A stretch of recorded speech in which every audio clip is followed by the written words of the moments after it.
melhor dizendo. Desculpa, Gerardo, bom dia para... A gente continua falando sobre isso, sobre esses dois naufrágios em menos de 48 horas aqui no país, um na Bahia e outro no Pará. Já está aqui com a gente o Geraldo Portela, ele é especialista em gerenciamento de risco e segurança. Gerardo Portela, melhor dizendo. Desculpa, Gerardo, bom dia para você. Obrigada por estar aqui com a gente.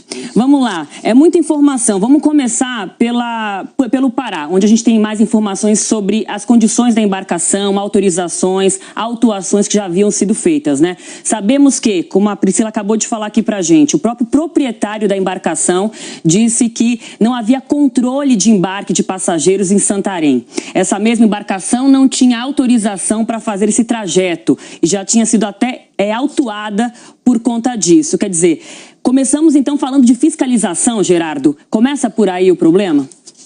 Sim, essa região ela é já conhecida, todos sabem que a precariedade que é a navegação nessa região do Brasil. Infelizmente, aqueles que trabalham ali, eles se amparam nas regras que também são extremamente atrasadas para a realidade tecnológica dos nossos tempos. Então, na realidade, as regras tentam contemplar a navegação que existe lá, que é precaríssima. As embarcações são precárias, a fiscalização é fraca e, ainda por cima, ao amparo, né, porque as regras, sendo fracas, as embarcações aí que permanecem na mesma tecnologia. Na realidade, tecnologias do início do século passado e até anteriores. Isso, para um transporte eventual, pode ser até aceito, mas para um transporte público é absolutamente absurdo mesmo. Não é na tecnologia, com a tecnologia que nós temos hoje, a navegação é uma das atividades técnicas mais antigas no mundo, então nós temos hoje condições de fazer esse transporte com muito mais segurança.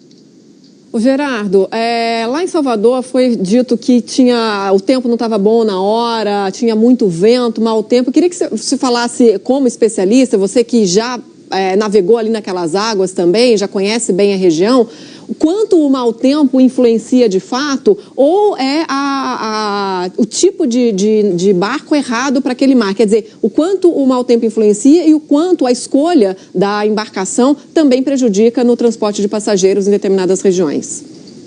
Bom dia, Raquel. Uma das coisas que normalmente são mais repetidas, mais repetida na hora de um acidente desse tipo, é jogar a culpa para a condição do mar. Não existe condição do mar que seja intransponível. O que existe é embarcação inadequada àquela condição.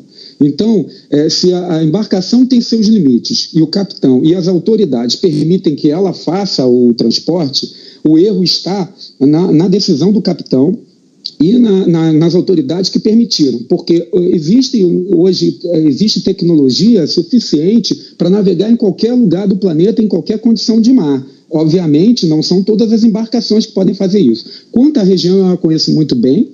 Nós temos um terminal ali de gás e nós somos responsáveis pelas operações ali, ajudamos na parte de segurança, resgate. E realmente, a Baía de Todos os Santos tem a característica de alguns horários, inclusive quando o tempo está aparentemente bom, dias de sol, você tem condições de mar bastante difíceis de navegação. E muitas vezes, mesmo com uma lancha de alta tecnologia, atualizada, você não pode navegar. Apesar de serem águas abrigadas, existem ali correntezas, condições de vento e maré que criam essas circunstâncias onde você deve aguardar. Inclusive, o pessoal de terminais que trabalham ali na área são obrigados a ficar retidos e não fazer o transporte. Aquela região onde houve o acidente é justamente a entrada da Bahia, onde você tem ali correntes fortes, condições adversas e uma embarcação extremamente precária, amparada pela regularização que não evolui. Infelizmente, enquanto a tecnologia evolui a foguete, as nossas legislações a respeito vão a cavalo, porque elas não se atualizam. Então, você mantém esse tipo de embarcação precaríssima, que mesmo não estando totalmente lotada, bastou uma onda mais forte, numa condição de mar desfavorável, uma movimentação indevida, mas possível, e aí há um naufrágio. Então, não se justifica dizer que a condição de mar não era boa. Se ela não era boa e a embarcação não é adequada para ela, ela não deveria ter feito a viagem. Agora, Gerardo, você já disse aqui que apesar de um naufrágio ter acontecido no Pará e na Bahia em condições, circunstâncias diferentes, há muitas conexões. Você citou aí uma delas, por exemplo, o uso de embarcações precárias para transporte público de tantas pessoas, né? Neste momento, exatamente, centenas de pessoas estão sendo transportadas nessas duas travessias que a gente citou aqui no Pará e na Bahia. E aí você também citou que ambos mostram a defasagem técnica dos gestores públicos, autoridades fiscalizadoras, equipamentos e regras de navegação nestas regiões que mantêm embarcações com técnicas do início do século XX em plena década do século XXI.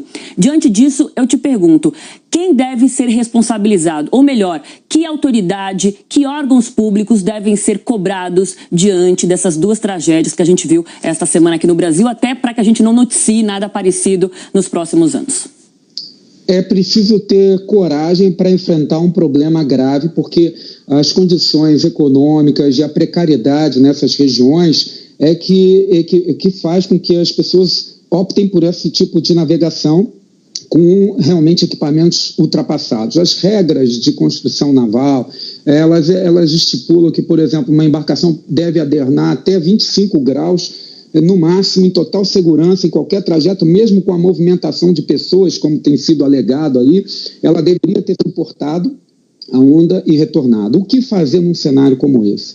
O que nós precisamos é um problema que se repete em várias áreas no nosso país. Infelizmente, existe uma defasagem entre a mentalidade dos gestores em relação à tecnologia das grandes metrópoles, a necessidade de entender a logística, a complexidade. Então, hoje não podemos abrir mão de nenhum tipo de modal de transporte, mas nós transportamos muitas pessoas em horários muito concentrados e precisamos mudar as nossas regras, mas a falta de coragem de mudar é porque aqueles que operam não vão querer desprender os recursos para melhorar isso. Não, só para a gente encerrar rapidamente, falando dessas mudanças que precisam ser feitas, aproveitando esse gancho, eu queria que você falasse da resposta, da demora de resposta, né? O tempo de resgate, se essas embarcações, como você falou, muitas vezes precárias, se elas têm equipamento de socorro adequado no próprio barco ou comunicação para que chame o resgate, como é que funciona isso?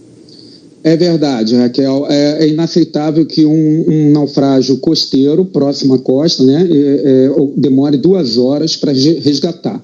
Então, houve uma falha, pelo menos, de comunicação, e mesmo assim também os equipamentos de salvatagem, como por exemplo colete, eles são homologados, e aí sim a Norman estabelece isso de uma forma correta, de que devam suportar uma pessoa até desmaiada durante 24 horas aguardando o resgate no mar. Inclusive, se a pessoa virar o rosto para o mar, se o colete for bom, ele vira e retorna para a respiração ser restaurada. Enfim, uma série de coisas que a gente, quando vai olhar os coletes a bordo, a gente vê uns trapos. Na realidade, eles são colocados ali e a fiscalização aceita isso.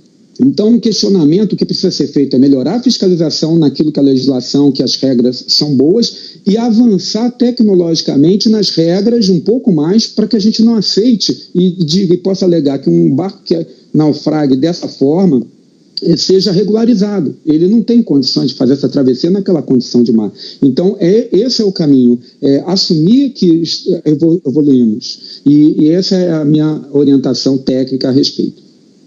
Gerardo Portela, mais uma vez, muito obrigada. Gerardo, especialista em gerenciamento de risco, está sempre aqui com a gente. Obrigada e muito bom dia.